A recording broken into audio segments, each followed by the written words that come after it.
ஸ்ரீ சிவசங்கரா தேவனே, ஸ்ரீ சிவசங்கரா தேவனே.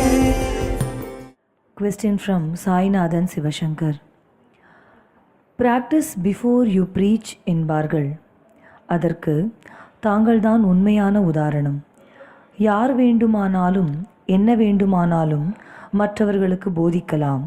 ஆனால் அதை வாழ்வில் கடைபிடிப்பது அவ்வளவு எளிதல்ல. But you are a living example. கர்ம வினையால் உடலால் பாதிக்கப்பட்டாலும் மனதளவில் பாதிக்கப்படாமல் இருக்க என்ன செய்ய வேண்டும்? ராமகிருஷ்ண பரமஹம்சர் இருந்தார். அவர்கிட்ட தன்னுடைய மகனை கூட்டிட்டு ஒரு அம்மா போனாங்க. சாமியும் எப்போ பாரு ஸ்வீட் சாப்பிட்டுனே இருக்கான், அவனுக்கு கொஞ்சம் புத்தி சொல்லுங்க அப்படின்னு. ராமகிருஷ்ணர் சொல்லலாம், ஒரு வாரம் கழிச்சு வாமா அப்படின்னு. ஒரு வாரம் கழிச்சு பண்ணோடனே அந்த குழந்தைய கூப்பிட்டு சொன்னாராம், படவா ஸ்வீட்லாம் சாப்பிடக்கூடாது, பல்லெல்லாம் கெட்டு போயிடும், உடம்புக்கு நல்லதில்லை அப்படின்னு. அப்போ அம்மாக்காரி கேட்டலாம், இதை போன வாரமே சொல்லியிருக்கலாமே, எதுக்காக ஒரு வாரம் கழிச்சு தான் கூப்பிட்டு வர சொன்னீங்கன்னு. அவர் சிரிச்சுக்கிட்டே சொன்னாராம், ஒரு வாரத்துக்கு முன்னால் நானே ஸ்வீட் சாப்பிட்டுட்டு இருந்தேன், ஆனால் நான் விட்டப்புறம் தானே அவனுக்கு புத்தி சொல்லுங்கிறதுனால தான் ஒரு வாரம் டைம் எடுத்துக்கிட்டேன். அதனால் உலகத்தில் யாரும் ஒரே நாளில் மகான் உருவாகிறது இல்லை. எந்த மகானாக இருந்தாலும் அவனும் வாழ்க்கையில் பலவிதமான அனுபவங்களுக்கு பின்னால் தான் மகானாக முடியும். அனுபவங்களே இல்லாமல் எப்படி ஒருத்தன் மகானாகிடும்? இந்த taste of the pudding like in eating இட்டுவாங்க. அப்போது வாழ்க்கை என்பது பலவிதமான அனுபவங்களினுடைய கலவை, ஒரு அவியல் தான் வாழ்க்கை என்பது. அது தப்பு இல்லை. ஒரு சித்தார்த்தனுக்கு கல்யாணம் ஆகிருக்கணும், ஒரு மகன் இருக்கணும், ராஜபோக வாழ்க்கையை அனுபவிச்சிருக்கணும்.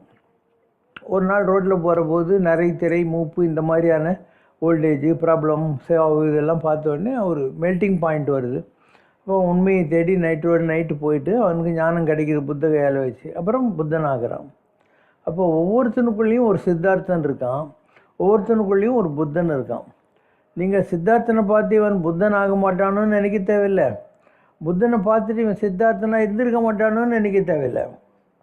ஒரு Arunagirinathar was there. He was a very normal womanizer, enjoying every person available in Tirunamalai. Vemana, he was like that. So உலகத்தில் நீங்கள் யாரையெல்லாம் இன்றைக்கி பெரிய மகான்களுங்கிறீங்களோ அவங்கெல்லாம் கூட எல்லா விதமான அனுபவங்களுக்கு பின்னால் தான் அந்த நிலைகளை அடைஞ்சிருக்காங்க. அனுபவங்கள் தான் வாழ்க்கையை செம்மைப்படுத்துகிற ஆசிரியர், ஆசான்னு சொல்லுவாங்க. So nothing is right, nothing is wrong, there is nothing call பாவம், நத்திங் கால் புண்ணியம். All are experiences. No பாவம், no புண்ணியம். All are experience. So Sivasankar பாபாலாம் திடீர்னு ஒரே நாளில் மகானாக முடியுமா? நான் ஒரு 36 இயர்ஸ் ஆச்சு. 1949 பிறந்தேன். 1984 எனக்கு ஞானம் கிடச்சிது. அப்போது God was preparing me to fulfil all the worldly mess எல்லாம் பார்க்கணுங்கிற மாதிரி. அப்போ உங்கள் எல்லாரையும் விட கூட நான் வேர்ல்டை ரொம்ப நல்லா என்ஜாய் பண்ணின ஆள் தான். அதெல்லாம் பண்ணிவிட்டு வந்ததுனால தான் மைண்டில் நம்மளால் ஸ்டெடியாக இருக்க முடியுது இல்லையா? லவ் வேறு, லஸ்ட்டு வேறு. அப்போ அந்த லஸ்ட்டு தாண்டி லவ்வுக்கு போகணுன்னு சொன்னால் முதல்ல அதை முடிக்கணும். அதாவது நீ நல்லா சாப்பிட்டு உட்காந்துருப்பேன், அப்போது ஒரு கிளாஸ் பாயசம் கொண்டாந்து கொடுத்த கூட வேணாம், வாந்தி வர மாதிரி இருக்குதுன்னு. அந்த மாதிரி ஒரு மகான் ஆகிறதுக்கான ப்ரீரெக்விசிட் என்னன்னா, வாந்தி வர்ற கண்டிஷன் வரணும். வாழ்க்கையில் நீ எல்லாத்தையும் பார்த்துருக்கணும். நான் ஸ்மோக் பண்ணியிருக்கேன். February 4, 1984 ஆஞ்சநேயர் சொன்னார், நான் உன் நாக்கில் நிற்க போகிறேன்டா, இனிமேல் இந்த லாகிரி வசதெல்லாம் வேணான்னு. 4 கோல்ட் ஃப்ளேக் ஃபில்டர் கிங்ஸ்ன்னு தூக்கி போட்டேன். இன்னி வரைக்கும் நான் ஸ்மோக் பண்ணுறதில்ல. இப்படி எல்லாத்தையும் தாண்டி தான் நானும் வந்திருக்கேன். ஸோ இது தப்புன்னு சொல்ல முடியாது, ராங்குன்னு சொல்ல முடியாது. நம்ம கடவுள்கிட்ட சொல்ல வேண்டியது என்னென்னா, தாழ்வானவை தான் செய்யாதன இனி உழவோ நீ வாழ்வாய் வாழ்வாய் மயில்வாகன்னு சொல்கிற அருணகிரிநாதர் எல்லா அனுபவங்களையும் தாண்டி தான் ஒரு அருணகிரி பெருமாறம் ஆகி அதுக்கு பின்னாலே யாமோதியை கல்வியும் மெம்மறிவும் தாமே பெற வேலைவர் தந்ததினாலுங்கிற உயர்நிலைகளை அடைகிறார். இப்போ கெட்டிங் இன்டு த ஷூஸ்னுவாங்க. என்கிட்ட ஒரு ஆள் வரான், அவனுடைய ப்ராப்ளத்தை அவன் ஒரு புள்ளி வச்சாவே நான் கோலம் போட்டுருவேன். ஏன்னா எல்லாம் தெரியும் இல்லையா, அவன் என்ன மாதிரி சுச்சுவேஷனில் இருக்கான், what he feels about the whole happenings in லைஃப்ன்றது நமக்கு தெரியும். We have the first hand experiences. So ஒரு தடவை நெருப்பில் கை சுட்டால் தான் நெருப்பில் கை சுடுறது என்னன்னு தெரியும் இல்லையா? So it's good to undergo experiences. ஒரு கொலைக்காரனாகவும் கொள்ளைக்காரனாக இருந்த வால்மீகி தான் ராமாயணத்தை எழுதினான். நம்ம இன்றைக்கி ஊதுவத்தி கற்பூரம் காட்டி ராமாயணத்தை பாராயணம் பண்ணிக்கிட்டு இருக்கிறோம். ஒரு அருணகிரி, ஒரு வேமனா, யாரும் இல்லை. பணத்தாசை பிடித்து அலைந்து கொண்டிருந்த ஒரு காம்பரி பூம்பட்டினத்து திருவெண்காடன் தான் பட்டினத்தார் ஆனார் இல்லையா? யார் மகானாக இருந்தாலையும் அவனுக்கு பின்னால் ஒரு ரீவைண்டு, ஃப்ளாஷ்பேக்கு எல்லாமே இருக்குது. So it's better to finish up. அதுக்கப்புறம் உன்னை எதுவுமே டெம்ப்ட் பண்ணாது இந்த உலகத்தில். பிகாஸ் யூ சீன் எல்லாத்தையும் பார்த்து முடிச்சாச்சு. நான் ஒரு மாதத்துக்கு முன்னே கூட படிக்க சொல்லியிருந்தேன். ஒரு பெரிய ஆளு சுவாமி முக்தானந்தான்னு, கணேஷ்புரி நித்யானந்தாவுடைய டைரக்ட் சிஷ்யர். அவர் மாந்தோப்பில் யோலாங்கிற இடத்துல நாக்பூர் கிட்ட உட்காந்து தவம் பண்ணுறாரு. அவருடைய தவம் சித்தியாக வேண்டிய நேரம் வருது. அப்போது எதிரில் ரொம்ப அழகான ஒரு பொம்பளை வந்து இந்த பக்கம் அந்த பக்கம் எந்த பக்கம் திரும்பினாலையும் இவரை டெம்ப்ட் பண்ணுற மாதிரி நேக்கடாக வந்து டான்ஸ் ஆட்டின்னு இருக்கான். இவருக்கு எதை பார்த்தாலையும் காம விகாரமாக இருக்கே அப்படின்னு அழுகுறாரு உட்காந்துக்கிட்டு. அப்போது ஒரு பாபா வராரு அங்கே குதிரை வண்டியில் வந்து, உன் ப்ராப்ளம் என்னன்னு எனக்கு தெரியும், ஏன்னா அவங்களும் இதெல்லாம் அன்றைக்கும் பண்ணியிருப்பாங்க, அதனால் நீ கண்ண முடியும்னு ஒரு நிமிஷம் அம்மா நீ இப்படி என்னை தொந்தரவு பண்ணலாமா, நான் உன் பிள்ளை இல்லையான்னு கேளுன்றார். கேட்டேன். உடனே அதே நேக்கட் லேடி உடம்பெல்லாம் நகை போட்டுட்டு அப்படியே வந்து நிற்கிறான் இல்லையா? ஸோ பல பேருடைய வாழ்க்கையில் இந்த மாதிரி அனுபவங்கள் இருக்குது. Some people are honest to accept, some people were இன்னும் ப்ரெட்டண்டிங், ரொம்ப யோக்கிய மாதிரி வேஷம் கட்டின்னு உள்ளுக்குள்ளே வேறு மாதிரிலாம் இருந்திருப்பாங்க. அதனால் nothing is right, nothing is wrong. The taste of the pudding lies in eating it. So உலகத்தில் ஒருத்தர் ஞானி ஆகணும்னா எல்லா விதமான அனுபவங்களும் தேவைப்படும். அந்த அனுபவங்களை தாண்டி வந்த பின்னால் அதெல்லாம் ஜிஜிபி, அதெல்லாம் it's not going to tempt anymore இல்லையா? You already know. ஸோ எல்லாம் அனுபவங்கள் தான்.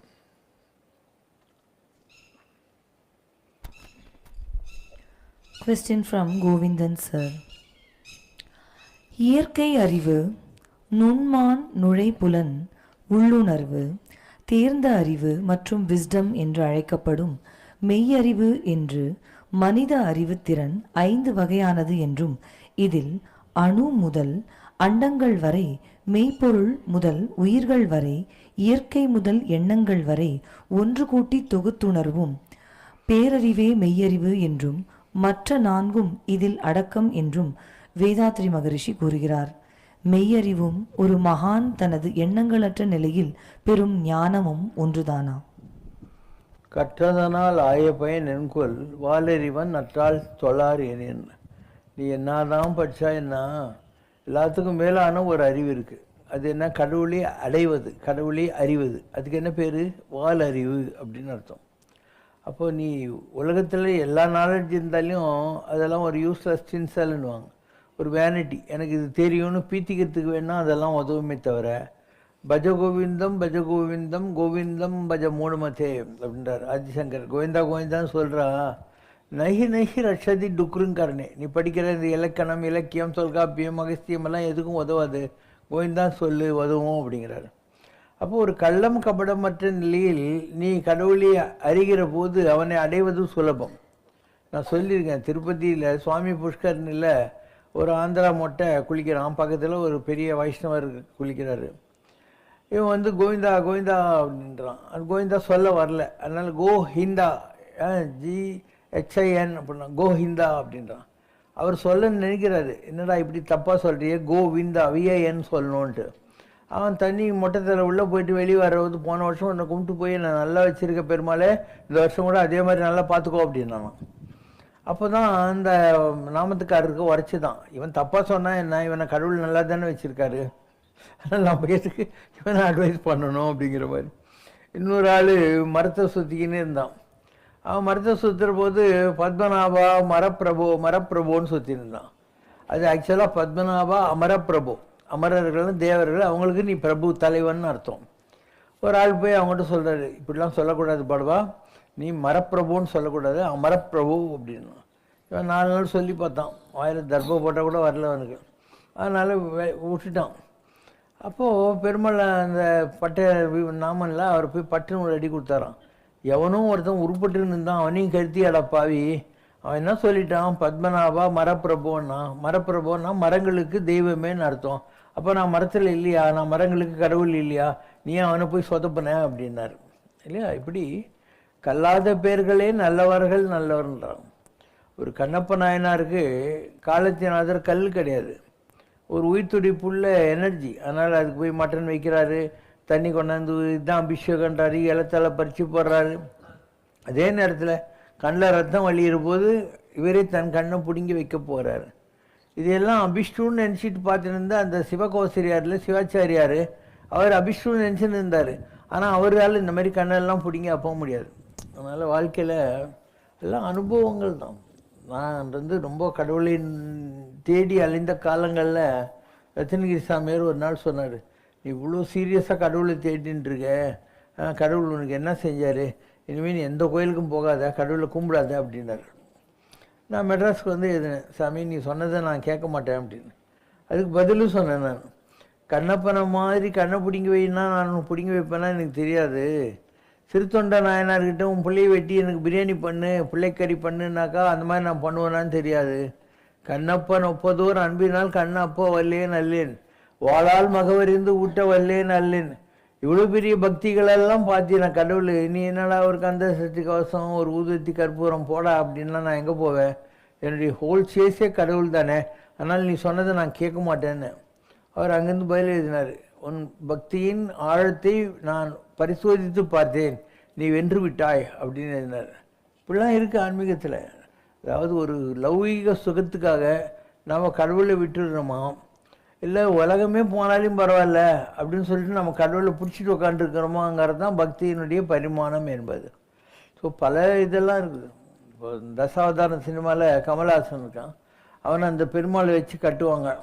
நான் முழு நாளும் பரவாயில்ல பெருமாள் மேலே இருக்கணும்னுவான். இந்த மாதிரி பிரகலாதன் கூட சொல்லியிருக்கானா, கல்லை கட்டுற போது அவன் சொன்னானா, நான் முழுகுனா கூட வந்து சாமி மேலே இருக்கணும், அதனால் கல்லை மேலே வச்சு கட்டுங்கண்ணா. அதனால் நாம் ஏதோ இந்த உலகத்தில் என்ன சோறு தின்னு சாணி போட்டு 2 பன்னிக்குட்டி போட்டு சாகிறதுக்கு எல்லாத்தையும் விட்டுட்டு கடவுளை பிடிச்சிட்டா அதை விட என்ன இருக்குது இல்லையா? What is that you are lost? You are lost the whole world but still God God. உலகத்தில் இருக்கிற எல்லாத்தையும் இழந்து விட்டு நீ கடவுளை அடைந்து விட்டாய் என்றால் நீ இழந்தது எதை? அந்த பாயிண்ட் உனக்கு தெரிஞ்சால் தான் அந்த சாக்ரிஃபைஸ்ன்றது எல்லாருக்கும் வரும். வாழ்க்கையில் மானம் வரும், அவமானம் வரும். நன்றே வரினும் செய்தே விலகினும் நான் அறிவது ஒன்றேயும் இல்லை. அதுதான் ஆன்மீகம். நடுக்கடல் வீழ்கினும் என்னை கரையேற்றுதல் திருவிழமே. நான் கடலில் விழுந்தா கூட நீ என்னை காப்பாற்றுவேன்னு எனக்கு தெரியும் போயா அப்படின்னு அர்த்தம். உலகத்தில் கடவுள் தான் ஒரே லட்சியம். ஒரு பாட்டு இருக்கும், ஒரே ஒரு லட்சியம் சபரிமாமலை, ஒரே ஒரு லட்சியம் சபரிமாமலா, ஒரே ஒரு மோகம் திவ்ய தர்ஷனம், ஒரே ஒரு மார்க்கம் 18ஆம் படி, ஒரே ஒரு மந்திரம் சரணமையப்பா சரணமையப்பா சுவாமி சரணமையப்பா. ஒருமையோடு இந்த மாதிரி நிறைய அனுபவங்கள் வரும். சிவசங்கர் பாபா இன்றைக்கி பாபா ஆகிட்டாருன்னா சும்மா ஆக முடியாது. வாழ்நாள் பூரா பிரச்சனை தான். ஆனாலே நான் கடவுளை விடவே இல்லை.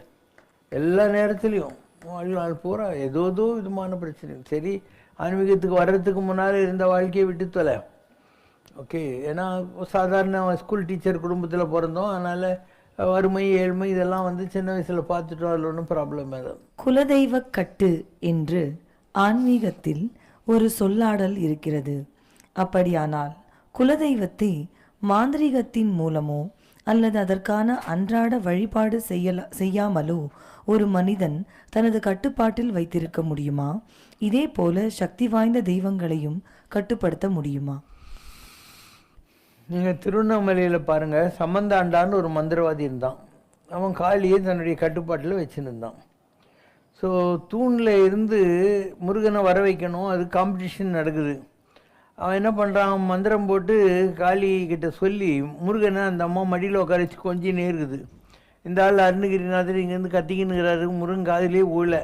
அப்போ அருணகிரிநாதர் என்ன பண்ணுறாரு, அந்த மயிலுக்கு சொல்லி மயில் போய் முருகர் இப்படி கொத்தி, அதுக்கப்புறம் அவர் பார்த்துட்டு காளியை மீறி அவர் தூணில் வந்து தன்னை வெளிப்படுத்தி கொண்டாருன்னு உங்கள் ஊர் புராணத்துலேயும் இருக்குது. அப்படி மாதிரி எத்தனையோ சாமியார்களுடைய வாழ்க்கையில் அவங்க நல்லவங்களோ கெட்டவங்களோ அவங்க எந்த உபாசனையை பண்ணியிருக்காங்களோ அதுக்குள்ளே தெய்வத்தை அவங்களால கட்டுப்படுத்த முடியும். அந்த காலத்து சினிமாலாம் நீங்கள் பார்த்துருப்பீங்க, எஸ்வி ரங்காராவது இந்த மாதிரிலாம், அதில் இந்த மாதிரி தான் பண்ணுவாங்க. விட்டலாச்சாரிய சினிமாவில் இந்த மாதிரி நிறைய காட்சிகளை நீங்கள் பார்க்கலாம். அப்புறம் தங்கமலை ரகசியம் இதிலெல்லாம் வந்து கல்லாக கூட ஆக்கி விட்டுருவாங்க. அவங்களுக்கு வேண்டிய சாமிகள் எல்லாம் சொல்லி ஆரம்பத்தில் அந்த அவங்கக்கிட்ட அந்த தவம் இருக்கிற வரைக்கும் இந்த தெய்வங்கள்லாம் கட்டுப்படும். அவங்க தப்பு பண்ணி பண்ணி அந்த தவம் ஒழிஞ்ச உடனே அவங்கள ஒரு அடி அடிச்சுட்டு போயிட்டே இருக்கும். அதனால் தெய்வங்களும் தேவைகள் உள்ளவை தான். இப்போ நாம் இருக்கோம், நம்ம துர்கை கோயிலெல்லாம் கட்டணும். இப்போ துர்கை கோயில் கட்டின போது இந்த மிளகாத்தம்மன் என்கிட்ட வந்துச்சு, வந்து எல்லாத்தையும் பெரியவளே தின்னுடுறா, எனக்கு ஏதாவது கொஞ்சம் வைக்க சொல்லுன்னா. அப்போது குருமூர்த்தி அவங்க தான் வந்து மிளகாத்தம்மன் கோயிலில் போய் நைவேத்தியம் வச்சுட்டு வருவாங்க. அப்போ தேவைகள் இருக்குது, எல்லா கல்லுக்கும் அதுக்குள்ளே இருக்கிற ஒரு ஆர்கானிக் எனர்ஜிக்கு ஏதோ ஒரு தேவை இருக்குது. அதுக்கு சாப்பாடு அது உட்காந்துட்டு வாசனை ஸ்மெல்லு, அதனால தான் இப்படி சொல்லுவாங்க.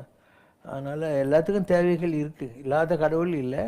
ஏன்னா கடவுள்னு ஒன்று இல்லவே இல்லை உலகத்தில். நம்ம எதையெல்லாம் கடவுளும் கும்பிட்றோமோ அதெல்லாம் நம்மள மாதிரி தான். ராமரும் கிருஷ்ணரும் இயேசுவும் புத்தனும் எல்லாம் நம்மள மாதிரி. முருகர் பிள்ளையாரெல்லாம் ரிஷிகள், அவங்கெல்லாம் ரிஷசிருங்க மகிழ்ச்சியாக இருந்தவர் தான் வந்து பிள்ளையார், சனத்குமார மகிழ்ச்சியாக இருந்தவர் தான் முருகர். ஸோ யாருமே இவங்கெல்லாம் நீ நினைக்கிற மாதிரி ஏதோ ஜோதி வடிவ ஆகாசத்தில் இருக்கிறவங்க கிடையாது. பூமியில் ரிஷிகளாகவும் சித்தர்களாக இருந்து கடுமையான தவம் செய்து ஒரு போஸ்டிங் வாங்கினவங்க. நீ எவ்வளோ படித்தா அவ்வளோ பெரிய போஸ்ட், ஐஎஃப்எஸ்ஸா ஐஆர்எஸ்ஸா ஐஏஎஸ்ஸா டாக்டரா வக்கீலான்ற மாதிரி இது ஒரு பதவி. அவங்க அதை பூர்வ புண்ணியானம் அதை படிக்கிறாங்க. அறத்தாறு இது என வேண்டா சிவிகை பொறுத்தானோடு ஊர்ந்தானடு. பல்லக்கில் ஒருத்தன் உட்காந்து போகிறான், 4 பேர் தூக்கின்னு போகிறாங்க. ஏன்னா அவன் தான தர்மம் பண்ணியிருக்கான், உட்காந்து போகிறான். அந்த மாதிரி நிறைய படித்தவன் தான தர்மம் பண்ணவன் அவன்லாம் கலெக்டர் பெரிய போஸ்ட்டில் இருக்கிறான். நீ பண்ணல, அதனால் அவங்ககிட்ட போய் கையெழுத்துக்காக கெட்சட் ஆஃபீஸருக்கு வந்து நீ 100 ரூபாய் கட்டிட்டு உட்காந்துன்னு இருக்கிற. அதனால் எல்லாம் பதவிகள் தான். பதவி பூர்வ புண்ணியானம். பழைய இது பண்டுரீத்தி నేను చేసిన கொள்கை வையா தான் தியாகபுரம். முன்னால் நான் ஏதாவது தவம் பண்ணியிருப்பேன் இல்லையா, அதை பார்த்து நம்மளை கொஞ்சம் உருப்பட வையான்னு அர்த்தம்.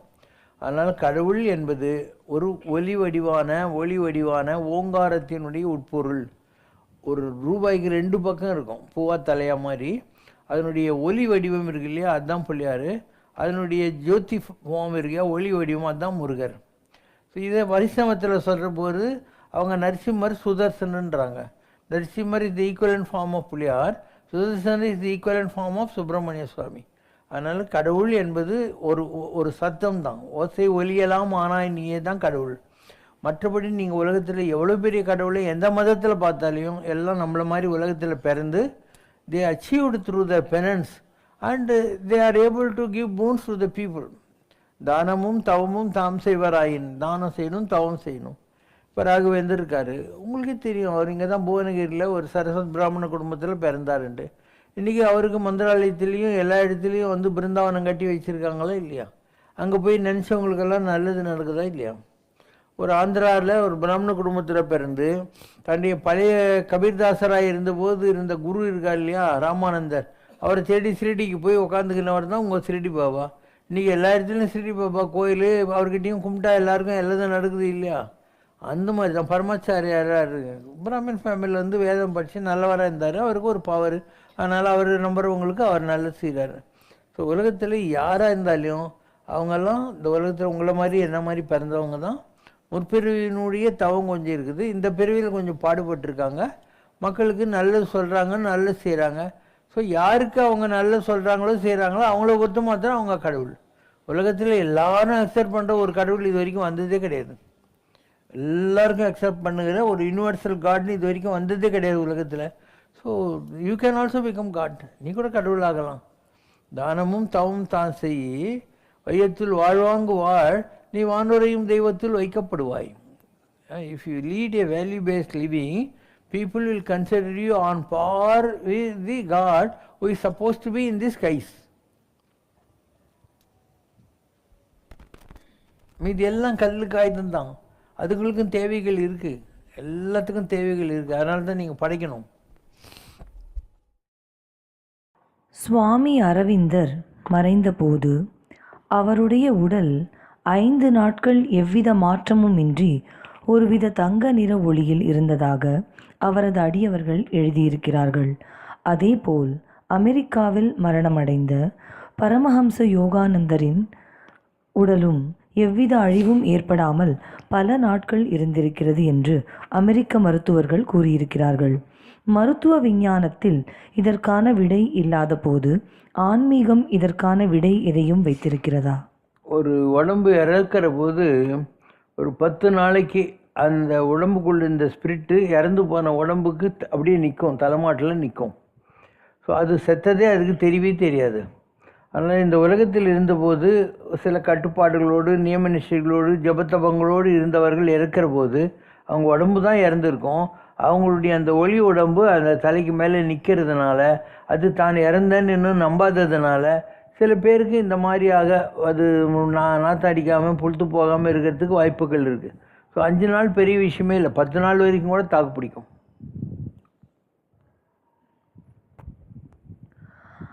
அன்பும் சிவமும் ஒன்றுதான் என்கிறது திருமூலரின் திருமந்திரம். யானே பொய், என் நெஞ்சும் பொய், என் அன்பும் பொய், ஆனால் வினையேன் அழுதால் உன்னை பெறலாமே என்கிறார் மாணிக்கவாசகர். இமைப்பொழுதும் என் நெஞ்சில் நீங்காதான் தாழ்வாழ்க என்று சிவனை போற்றி பாடிய அதே மாணிக்கவாசகர் தான் சிவனின் மேல் வைத்த அன்பை மட்டும் ஏன் பொய் என்று பாட வேண்டும்? அதாவது ஒவ்வொரு கண்டெக்ஸ்டில் கடவுள்கிட்ட அவங்களுடைய ப்ரேயர் சிஸ்டம் இருக்கு இல்லையா, அது கொஞ்சம் வித்தியாசமாக இருக்கலாம். கடவுள்கிட்ட கோவிச்சுக்கிறதும் உண்டு, கடவுள்கிட்ட அலறதும் உண்டு, கடவுளை திட்டுறதும் உண்டு. இதெல்லாம் ஒரு ஹியூமன் லெவலில் ஒரு பக்தனாக இருக்கிற போது அவனுக்கு வரக்கூடிய அனுபவங்கள். அந்த அனுபவங்கள் நிறைவடைகிற போது அவனுக்கு வரக்கூடியதுக்கு பேர் எக்ஸஸின்னு பேர், அதுக்கு அனுபூதின்னு பேர். அனுபூதி நிலையை அடையாத வரையில் அவங்களுக்கு வர்றதெல்லாம் அனுபவங்கள், experiences. Experiences are different, ecstasy is different. Sundarar இருக்கார், அவர் சத்தியத்தை மீறாரு, திருவொற்றியூர் எல்லை தாண்டவொடனே கண் போகுது. உடனே திருமுல்லை வாயில் கோயிலுக்கு போயிட்டு அங்கே இருக்கிற சிவபெருமான் மாசிலா புண்ணீஸ்வரர் திட்டுறாரு, இந்த மாதிரி எனக்கு கண் இல்லாதையே பாவியே அப்படின்னு, நீ உளியா அப்படின்னு, இருக்கியாயா அப்படின்னு. உள்ளேருந்து குரல் இருக்குது, அவங்களும் நீ உயிருங்க, நான் இருக்கேன், நீ போடான்ட்டு. இவருக்கு இன்னும் கடுப்பு, அப்படியே தட்டு மாதிரி காஞ்சிபுரத்துக்கு போகிறாரு. காஞ்சிபுரத்துக்கு போயிட்டு அங்கே இருக்கக்கூடிய சிவபெருமான் பாத்தி பாடுறாரு, இந்த மாதிரி உனக்கு இந்த மாதிரி கண்ணெல்லாம் இருக்கே, நான் கண் இல்லாமல் இவ்வளோ கஷ்டப்பட்டுருக்கேன், என் பொண்டாட்டியே நான் மதிக்க மாட்டேன்றா, கூடான்னு சொல்கிறாளே, இதெல்லாம் உனக்கு எடுக்குமா அப்படின்னு சொல்லிட்டு இப்போ காஞ்சிபுரத்தில் ஒரு கண் கிடைக்குது. விருதாச்சலத்துக்கு போகிறாரு, அங்கேயும் அழுது பார்க்குறாரு. கடைசியில் திருவாரூருக்கு போனோடனே 2வது கண் கிடைக்கிது. அப்போ அவர் சத்தியத்தை மீறுறாரு, அதனால் அவருக்கு தண்டனை கொடுக்கப்படுகிறது. Still he loves God and God loves him and he is given different experiences. அந்த அனுபவங்கள் முடிஞ்ச உடனே என்ன ஆகுது, கடவுள் ஜாலியாக இவரை தம்பிரான் தோளுங்கிற மாதிரி நமக்கு விண்ணோரும் மண்ணோரும் துதித்தாலும் உதவ ஒத்துவான்னு ஃப்ரெண்டு மாதிரி வச்சுக்கிறார். கையிலே ஆரூர தோழமை அப்படிங்கிறார். கைலாயத்தில் இருக்கிறவனுக்கும் திருவாரூரில் இருக்கிற சுந்தரனுக்கும் உள்ள ஃப்ரெண்ட்ஷிப்பு அப்படின்னு அர்த்தம். ஸோ அனுபவங்கள் எம்மை தடுத்து அடிமை கொண்டு பாரமாய பழவினை அரித்து தன்னை நினைந்துருக தருகின்றான். ஒரு குறிப்பிட்ட நேரம் வரும்போது கடவுளை தடுத்தாற் கொள்வான். பாரமாக இருக்கிற பழைய கர்மாக்கள் எல்லாம் கழிப்பான். அது கழிஞ்ச உடனே நீ ஜாலியாக எப்பயும் கடவுளையே நினச்சிக்கிட்டு கடவுளுக்கு தொண்டு செஞ்சுட்டு ஒரு நாள் வெள்ளையானம் வரும், அதில் ஏறி கைலாசத்துக்கு திருப்பியும் போயிடுவேன். இப்படி தான் வாழ்க்கையில் நடக்கும். அதனால் யாராக இருந்தாலும் இந்த உலகத்தில் எந்த ஆழ்வார்களையும் எடுத்துக்கோ, இதில் கஷ்டப்படாத இருந்த ஆழ்வார்கள்னு பார்த்தாக்கா பேயாழ்வார், புகையத்து ஆழ்வார், பூதத்து ஆழ்வார். இவங்க 3 பேரும் இங்கே திருக்கோயிலூரில் மலைக்கு ஒதுங்குறார் ஒரு ஆள். அப்போது 2வது ஆள் நான் வரலாம் வாங்குறார். ஒருவர் படுக்கலாம், 2 அமரலாம் நீ வீராயினும். 3வது ஆள் வரான், நான் வரலாமான்னு. ஒருவர் படுக்கலாம், 2 அமரலாம், 3 நிற்கலாம் நீ வீர்வாரின்னு. அப்போ கடவுள் வராரு இவங்களை சோதிக்கலாம் அப்படின்னு சொல்லிட்டு. வந்த உடனே இவங்க அவர் நான் வரலாமான்னா வாங்கன்னு தான் சொல்கிறாங்க. இவங்க இடம் பெரிதுண்டு வையகத்தில் இங்கு எதுக்கு சண்டைகள் செய்வீர், வயிற்றுக்கு சோறுண்டு கண்டீர், இங்கு வாழும் மனிதர் எல்லாம் இருக்கணும், அப்போ நீங்களும் வாங்கன்றார். அப்போ கடவுள் ஜோதி வடிவமாக அவங்களுக்கு உலகளந்த பெருமாள் காட்சி தராரு. ஒரு ஆள் என்ன சொல்கிறான், வையம் தகலியா வார்கடலே நெய்யாக, இந்த பூமி இருக்கு இல்லையா அதுதான் அகில் விளக்கு, அதில் இருக்கிற கடல் தான் நெய், சூரியன் தான் அதில் இருக்கக்கூடிய திரி, அதில் ஜோதியாக கடவுளை நான் பார்த்தேங்கிறான். இன்னொரு ஆள் என்ன சொல்கிறான், இந்த உடம்பு இருக்கு இல்லையா இதுதான் அகில், இதுக்குள்ளே நான் கடவுளை பார்க்கணுன்னு அழுறனே அந்த சிந்தை இடு திரி, நாரணருக்கு ஞானச்சிலர் விளக்கேற்றின்னு நான். 3வது ஆள் திருக்கண்டேன் செம்மேனி கண்டேன் தான் பார்த்த காட்சியை வருவிக்கிறாங்க. இவங்க 3 பேரும் பிறந்தபோதே ஒரு உயர்நிலையில் ஞானிகளாக இருந்தார்கள். அதனால் அவங்க 3 பேருக்கும் அந்த மாதிரி ஒரு தரிசனம் கிடச்சிது. பட் மற்றவங்கள அப்படி விடலை. இல்லை, ஆண்டாள் பூ கட்டி சின்ன வயசுலேருந்தே கடவுளை லவ் பண்ணி அப்பங்காரனே அந்த ஆளை வந்து நீ லூசான்னு திட்டி அதுக்கப்புறம் அனுபவங்கள் எல்லாம் முடிஞ்ச பின்னால் ரங்கநாதர் அவளை சேர்த்துக்கிறாரு. நம்ம ஆழ்வார் பிறந்த உடனே தவழ்ந்து போய் ஆழ்வார் திருநகரில் பொந்தில் உட்காந்துக்கிட்டு ஞானி ஆறாரு. அவரை தேடி அயோத்திக்கெல்லாம் போய் அழைச்சிட்டு வந்த மதுரை கவி ஆழ்வார் நாம் தேடிய ராமர் நம்ம ஆழ்வாராக இருக்கார், 3500 வயசு இருக்க வேண்டிய ராமர் 12 வயசு பாலகனாக உட்காந்துருக்காருன்னு தெரிஞ்சுக்கிறார். அவருடைய இது பெரிய ஆழ்வார் ஆண்டாளுடைய வளர்ப்பு தந்தையாக இருக்கார். அவரை பொறுத்த மாத்திரம் கிருஷ்ணன் குழந்தை. ஒரு மகள் தானே உடையேன் அவளை திருக்கண்மால் கொண்டு போனான். இருந்ததே ஒரு பொண்ணு தான், அவளை இந்த படவா ராஸ்கல் ஏமாற்றி கல்யாணம் பண்ணின்னு போயிட்டானே, நான் இப்போ என்ன பண்ணுவேன்ட்டு ஒரு தகப்பனார் மாதிரி அவர். அதுக்கு முன்னால் குளிக்கவே இல்லையா நீராட போது அந்த மாதிரி கொஞ்சிக்கின்னு உட்காந்துருந்தார். அப்புறம் இவர் திருமங்கை மன்னன் ராஜா நிறைய தான தர்மத்துக்கு துட்டு இல்லாமல் அவனே கொள்ளையடிச்சு அதை வச்சு தான தர்மம் பண்ணினே இருந்தான். பெருமாள் வந்து நகையெல்லாம் கட்டுறான், கால் கட்ட வரல இருக்குது, எனக்கு கட்டு வரல நீ கழட்டிக்கொண்டு அந்த மோதிரத்தை கடிச்சு இருக்கிறான். அந்த கட்ட வரல இருக்கிற அமிர்தம் அவன் கண்ணுக்கு வந்த உடனே அவன் ஞானி ஆயிடுறான். குலசேகர் ஆழ்வார் எப்போ பாரு பாகவதர்கள் உட்கார வச்சுன்னு ராமாயணம் கேட்டுனே இருப்பான். எப்போல்லாம் ராமர் தோற்று போகிற மாதிரி சீன் வருதோ, சேனாதிபதி நம்ம படைகளை திரட்டுங்கள் ராமருக்கு ஹெல்ப் பண்ண போகணுன்ட்டு. அப்போ அவன் சொல்லுவானா இப்போ ராமர் கெலிச்சிட்டார் நியூஸ் வந்துச்சுன்னு உட்காந்துவானான். இப்படி ஒரு குலசேகர ஆழ்வார். இப்படி ஒவ்வொரு 12 ஆழ்வார்கள் பின்னாலேயும் ஒவ்வொரு கதை இருக்கு இல்லையா. அதில் கஷ்டப்படாமல் கடவுளை அடைஞ்சது 3-4 பேர் தான். மற்றவங்கெல்லாம் ஏதோ ஒரு வகையில் ஒரு திருமலை ஆழ்வார்னு இருந்தார். அவர் எல்லாத்தையும் விட்டு தான் கடவுள் தேடி இருந்தார். ஆனால் குமுதவல்லின்னு ஒரு பொண்ணுக்கும் அவருக்கும் போட ஜென்மத்து பாக்கி இருந்தது. அதனால் அவள் தேவதாசியாக வர்றா, அவங்க 2 பேருக்கும் லவ் வருது. அவளுக்கு கொடுக்கறதுக்காக கோயிலில் இருக்கிற தட்டெல்லாம் திருட்டின்னு வந்து இவர் கொடுக்குறாரு. இப்போ ஏன் வந்து அவன் தான் உருப்படுறதுன்னு முடிவு எடுத்துட்டான். பின்னேற்று கடவுள் அவனை போய் இப்படிலாம் ரொம்ப வளர்க்கணும். கர்மா இருக்கும். இதுக்கு முன்பிறவியில் இருந்த விட்ட குறை தொட்ட குறை இருக்கும். அது நிறைவேறின பின்னால் தான் அந்த கர்மா என்பது கழியும். அதனால் ஆழ்வார்கள் கதையும் அதுதான், நாயன்மார்கள் கதையும் அதுதான், உங்கள் கதையும் அதுதான். இப்போ கடவுள் நீ பிறந்த போதே உனக்கு ஞானப்பால் ஊட்டி ஞான சம்பந்தம் இருக்குது அம்பிகை கொடுத்த மாதிரி உன்னை சம்பந்தர் ஆக்கிடலாமே, முடியாது. நீ சுந்தரராக இருந்து கஷ்டப்பட்டு மேலே வரணும், மாணிக்க வாசகராக இருந்து ஜெயிலில் அடி வாங்கி உத வாங்கி குதிரை கொணெல்லாம் வந்து இப்போ நரியெல்லாம் பரியெல்லாம் நரியாகி அனுபவங்கள்லாம் வரணும். அப்பர் சுவாமி தீராத வயிற்று வலி வரணும், அவங்க அக்கா சொல்லணும் நீ சிவனை புட்டிடான்ட்டு. அதுக்கப்புறம் இவருக்கு நல்லதாகி போகுது. ஆனால் அவர் சுண்ணாம்பு காலவாய் இது யானை கால் மெட்டுறதெல்லாம் முடியாது.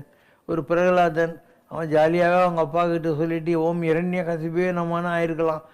நமோ நாராயணா சொல்லி அடி உத வாங்கி கஷ்டப்பட்டு கடைசியில் பக்த பிரகலாதன் ஆகிறான். அதனால் வாழ்க்கையில் அவரவர் அனுபவமும் அவர் தம்மை அறிவது. ஒவ்வொருத்தருக்கும் ஒவ்வொரு விதமான எக்ஸ்பீரியன்ஸ் உலகத்தில் இருக்குது. அதை முடிச்சுட்டு தான் அனுபவங்களை அடைய முடியும். அவர் இறையவர் குறைவில் இறையவர். யார் கடவுளை எந்த மாதிரி தேடினாலே அதில் எந்த குறையும் இல்லை. வாட் எவர் இஸ் டியூ அந்த அனுபவங்கள் வரும். அதுக்கு பின்னால் பாரமாய பழவினை அறுத்து தன்னை நினைந்துருக்க தருகின்றான்.